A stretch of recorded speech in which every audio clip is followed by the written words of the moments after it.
Hello everyone, it's the Loot Doctor here, and today we're talking about a topic that has been bothering me for a few days. I've slept on it, I've wrote the script for it, and then I've slept on it again, and decided that yes, I do want to record a video for this. The topic we're talking about is what's wrong with gaming today. I have 5 topics that I believe are wrong with gaming. Whether you're on PC, console, mobile, it feels like the entire gaming world is getting more and more divided.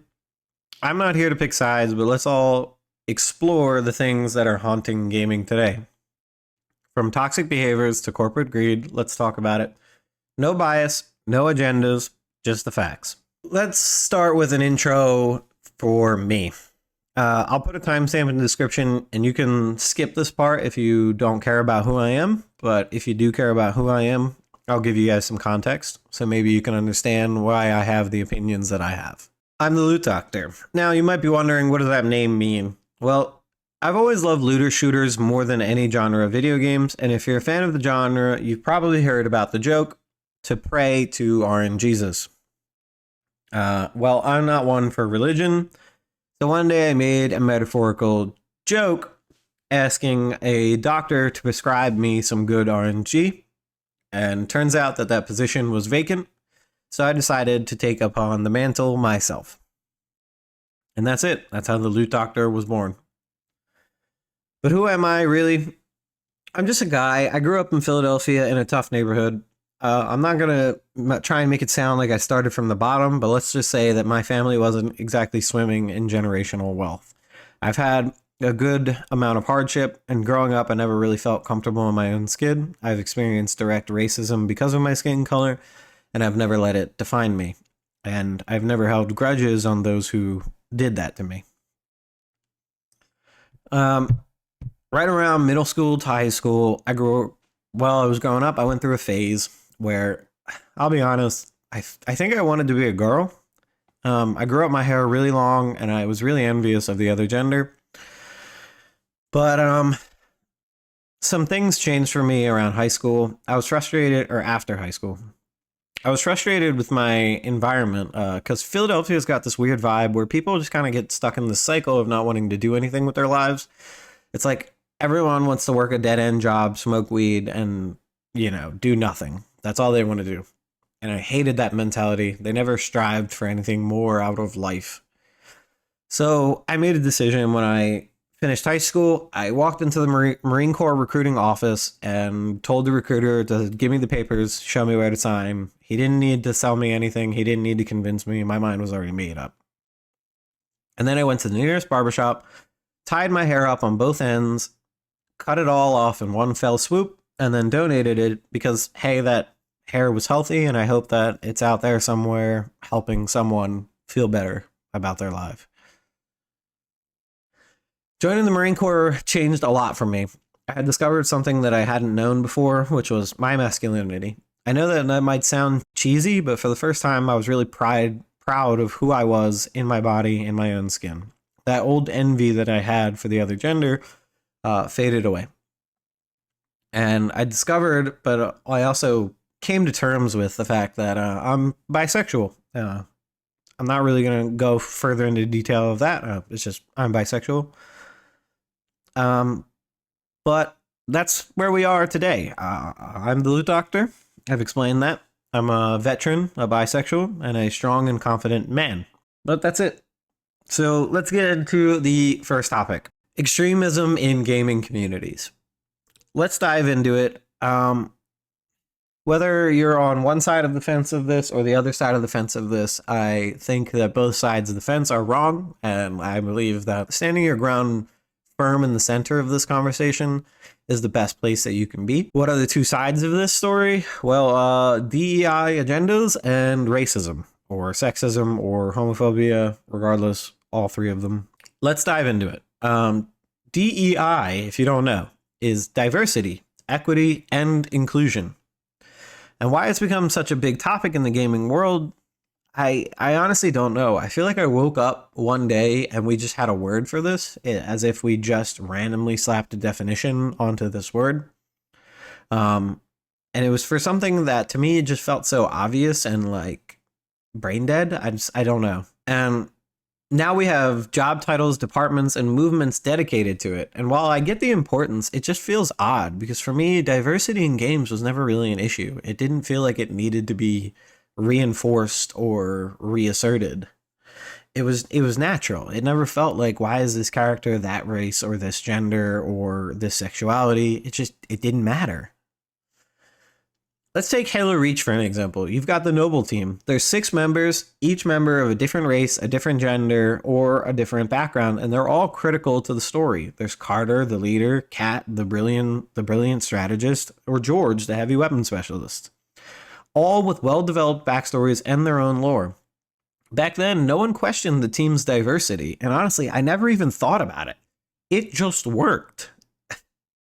The game was one of the greatest games of all time because the characters were solid, the story was gripping, and the gameplay was unmatched. Diversity wasn't forced, it was just a natural part of this universe. But then, fast forward a little bit, and DEI just became this structured concept, and while I get that it doesn't just happen, sometimes it really feels like diversity is shoehorned into games at the expense of developing characters or creating a cohesive story. It feels like we're more focused on checking the box for diversity than creating worlds and narratives that actually make sense. But on the flip side, let's not ignore the fact that some gamers have been using this entire conversation to hide some pretty ugly behaviors. I'm talking about people that just push racism, sexism, and homophobia because they can get away with it by hiding behind a screen and calling it they're fighting anti-DEI or anti-woke movements. These are the same people who lose their mind when a game has a strong female lead character or a game just doesn't fit their overall narrow worldview. And to me, that's wild. In 2024, some gamers are still freaking out over things about this. Why are people so threatened by diversity? But again, there's also a valid critique when DEI movements go too far overboard. You can feel when a game's potential is held back because there's too much focus on diversity just for diversity's sake, rather than creating compelling stories and compelling characters. The perfect example I'd like to use for this is Star Wars Outlaws. And I want to talk about a topic about Star Wars Outlaws that I feel like not enough people are really focusing on why Star Wars Outlaws didn't do so well. And that's it. That to me is the game. For one, the first red flag is it's rated T for teen. Why are we so afraid to make an M-rated Star Wars game? Well, obviously it's because Disney would never let their beloved franchise go that far. But here's the thing. The game is literally called Star Wars Outlaws. We're not talking about Jedi Knights or galactic peacekeepers. We're talking about the universe full of bounty hunters, smugglers, and criminals. If we're going to make a female lead in this gritty, dangerous world, let's actually explore what that would lead to. What would a human female outlaw deal with in this universe dominated by bounty hunters, fascist empires, and patriarchal alien races? Again, I want to stress the fact that we are dealing with a human female outlaw. Let's be honest about what she would face in that universe. A perfect example I would like to use is, guys, what was the first time that we met Jabba the Hutt? What did he do? Jabba the Hutt, what was the first thing he did? Well, he took Princess Leia, captured her, stripped her naked, put her in a skimpy little outfit, and then put her on a chain like a dog. Because she was a human being, because she was a female, and he was going to objectify her in those ways. Now, obviously, I don't support what Jabba the Hutt did, okay? That's not what I'm saying. But I'm saying this is the universe that this character is existing in, okay? I don't even know her name. I just know that I've seen enough on the game that I don't care because I can tell that they didn't really do the research required to make this character, okay? Jabba the Hutt, upon first meeting a human being female, would probably be to objectify her. And that would lead our main character to have to make some decisions that would make her seem a little bit more of like a bitch. Okay, she would have to deal with these kinds of situations. A human female would be subject to objectifying. She would be subject to racism from alien species that don't like humans. Again, sexism from patriarchal societies that think she's weak. And again, a general lack of distrust because, well, she's an outlaw. And I do feel like this would set up a character who's truly compelling. She would be hated by nearly everyone she encounters, and she would have to constantly be proving herself against people that doubt her because of her gender and her species. She would have to be a ruthless, a liar, a thief, a killer in this extremely hostile environment. She's not a Jedi. She's not a hero. She's not trying to save the galaxy. She's trying to exist in a world where there are people that are thousands of times stronger than her. Okay? That doesn't mean we can't make her a strong personality. She can't be a strong, independent woman. It just means that there's going to be more emphasis on the things that she has to overcome to become that character worthy of respect. And that's what would make her interesting. Her struggles and the dangers of what she would face to naturally develop the character into someone that is strong. It's an example of how diversity, when woven into the story with purpose and realism, could enhance a game without feeling forced. Topic number 2. Developers aren't listening to us anymore. There's a growing disconnect between developers and their players. We are not some silent minority or some loud majority. We are your target audience. We're the ones buying your games, pouring hours into them, and offering real feedback because we're passionate about this art form. Our criticism comes from a place of love, and it feels like developers are tuning us out more and more every single day. This topic is tough to break down because I feel like it varies so much between studios and audiences. Some devs seem to listen too much to DEI, and some don't listen at all. Some are too responsive to the anti-woke crowd, while some aren't responding at all. This creates a weird imbalance that is throwing off games and alienating players on both sides of the debate.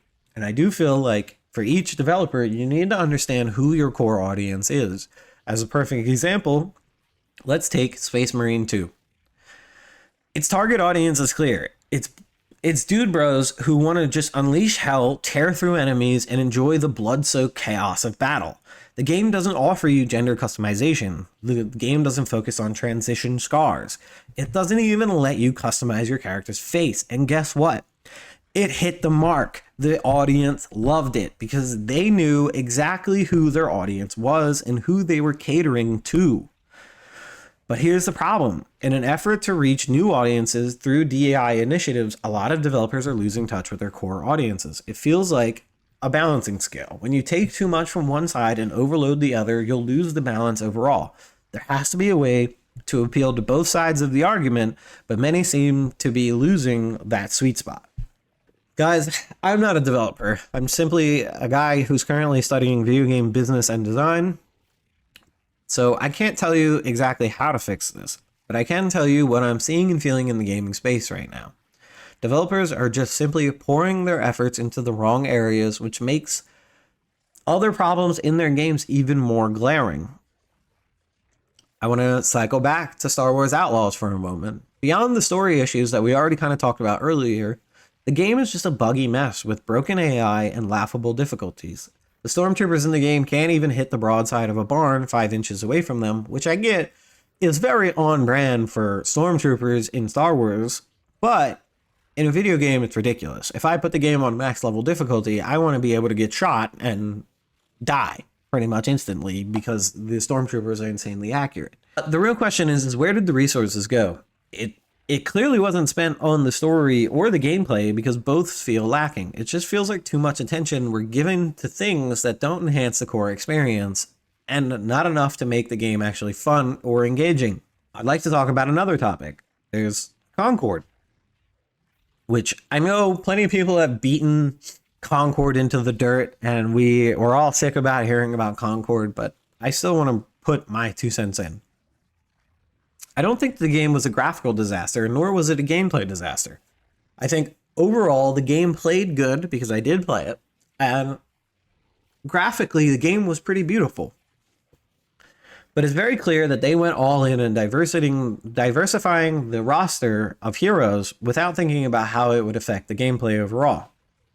In a hero shooter, one of the most important things is create relatable characters with easy to grasp archetypes. And that, I think, is the critical point that not enough people are talking about, which is when I look at Reinhardt, I know what Reinhardt is without knowing anything about Overwatch. If I look at Reinhardt, I can almost immediately tell what he is.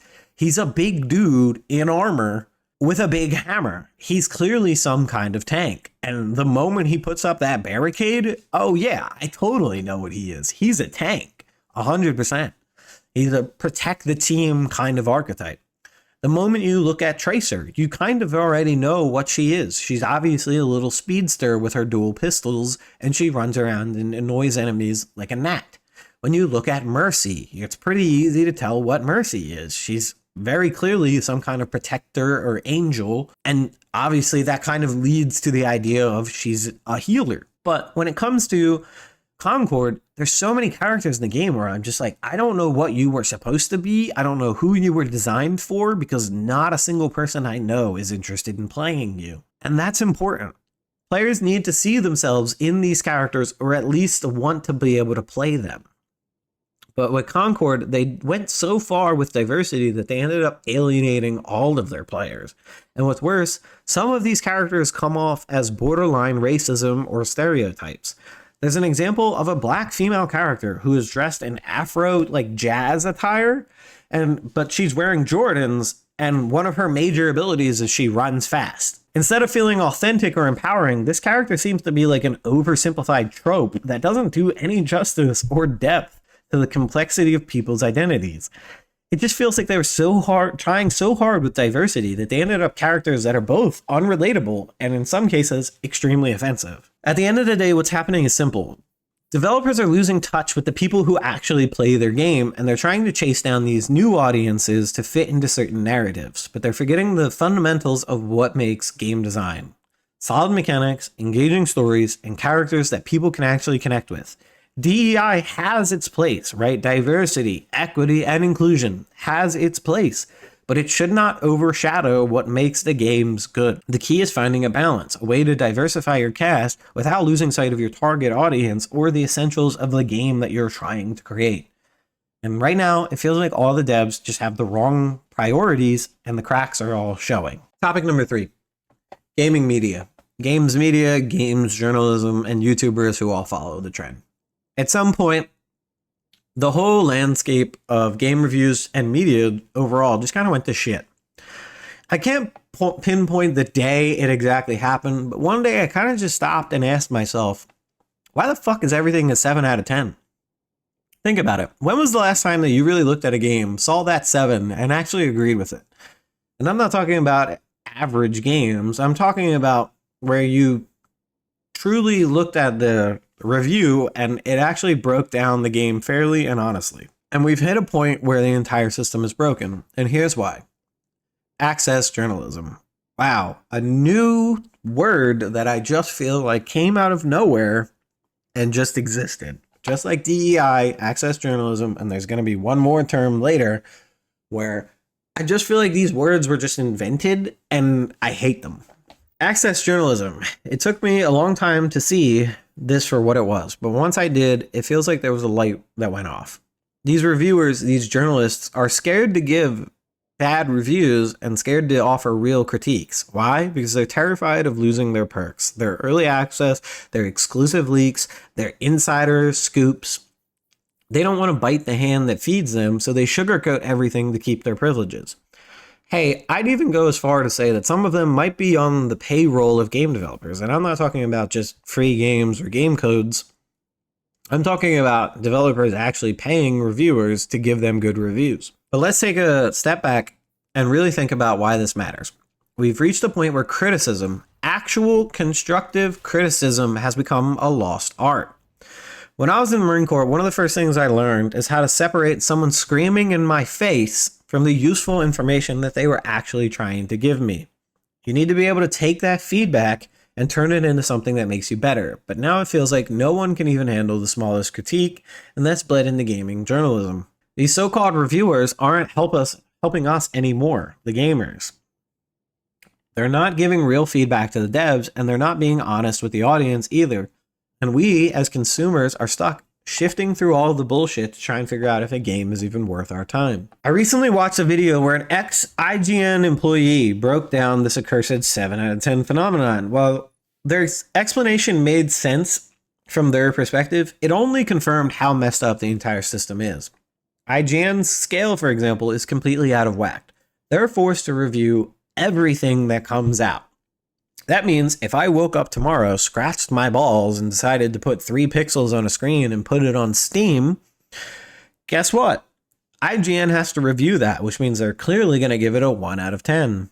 But they give mediocre AAA studios a 7 out of 10 because there's no consistency with their scale. Here's what we need. We need different scales for different types of games. I think that we do deserve an indie developer scale, a AA scale, a AAA scale, and dare I say it, a quadra A scale. You can't compare Star Wars Outlaws to some random left nut scratch game that I just woke up and created, okay?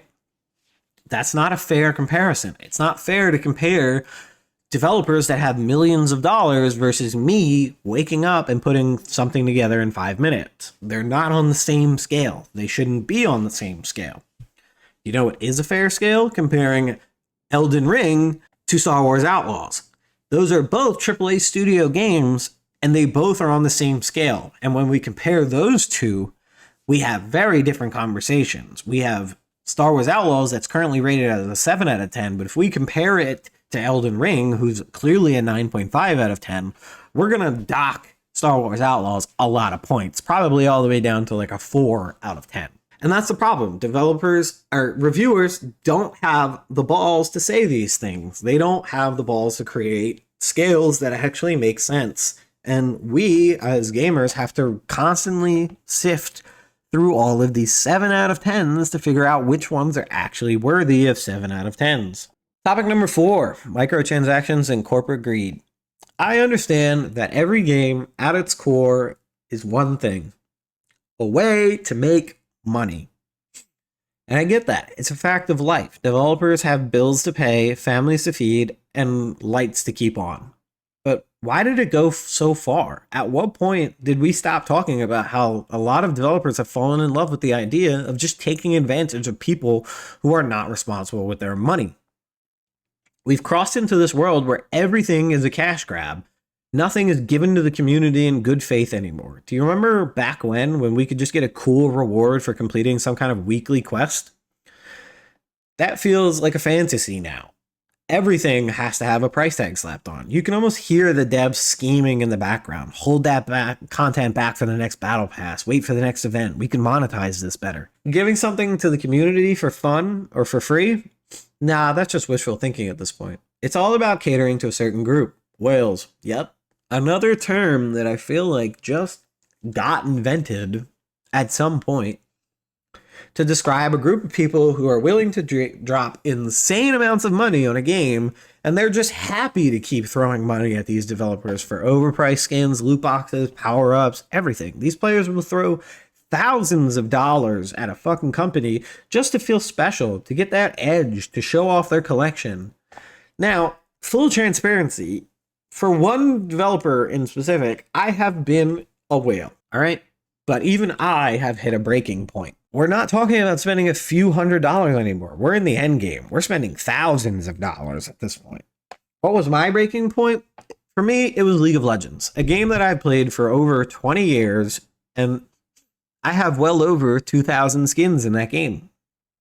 But when Riot Games dropped their new event to celebrate one of the all-time kings of gaming, Faker, I got really excited. It was a great opportunity to celebrate one of the greatest gamers of all time with a dope-ass skin, until I saw the price tag. Riot really did hit us with the, what are you guys, broke? Because they were charging $500 for a single skin. Let that sink in for a second. A skin, not some game-changing event, just a skin. And what's worse, this $500 skin doesn't even do more than a regular skin, a regular $35 skin in League of Legends. $35 skins in League of Legends are known as ultimate skins. Ultimate skins are supposed to be the pinnacle of skin design. They change models, taunts, voice lines, animations. They have unique gameplay loops or mechanics involved in them. Let me give you an example. Elementalist Lux. It's one of my favorite ultimate skins, and it's the community's gold standard for how these skins should work. You pay $35, but you get a lot of value. With Elementalist Lux, you can transform into different elements. You can transform into fire, air, earth, or water, including the light element. This is 5 skins now, each with unique effects, unique voice lines, unique animations, and unique models. Then, as you play more, you even unlock even more skins as you play. You will unlock the dark, magma, ice, and storm, bringing the total amount of forms of this one skin to 10. 10 different skins in one skin for $35. Each of these roughly being a $20 skin. So $20 for 10 different skins. That would be a $200 skin in total, but it's only $35. Now let's compare that to Riot's $500 skin. This skin wasn't even on the same level as Elementalist Lux. It was basically just a glorified legendary skin. So why the ridiculous price tag? Lazy design, but they just want more money for less products. It's a clear example of devs getting greedy and cutting corners, but still expecting players to cough up more cash. And guess what? It worked. The whales will continue to shovel out money for even this $500 skin. And League of Legends is just one example. We're seeing this across all of the industry, where developers continue to cut down the amount of content and quality while jacking up their prices higher and higher. It's happening in games everywhere. Games that once would have just given us cool content for free are now hiding everything behind some kind of paywall. We've reached a point where the developers are more focused on exploiting their players than actually providing them with any value. The games that we loved are being turned into endless opportunities to drain wallets, and it's getting out of control.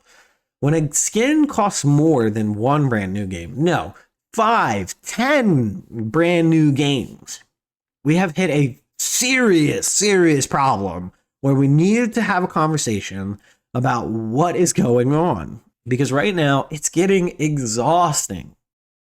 Topic number 5. The problem with safe games. Let's talk about something that's become all too common in the industry. Developers are just cruising on safe mode. It seems like every other announcement this game these days are either a remake, a remaster, or another sequel to a franchise that has already had 5 or 6 installments. What happened to the passion, the innovation, the drive to push the envelope forward and create something truly new and truly exciting? It feels like all these big AAA studios have become completely risk adverse, locked into making what's easy, what's familiar. We keep getting game after game with the same realms, the same IPs, the same formulas. These studios would rather stick with what's already been successful than taking a risk on something new and successful. It feels like it's safer to slap a new, fresh coat of paint on an old game rather than invest and build something new that's from the ground up. Sure, it's a guaranteed way to make money, but where's the creativity? Think about it. How many remasters have you seen recently? The remasters of Resident Evil, Final Fantasy, The Last of Us, even Skyrim is being milked for every last drop.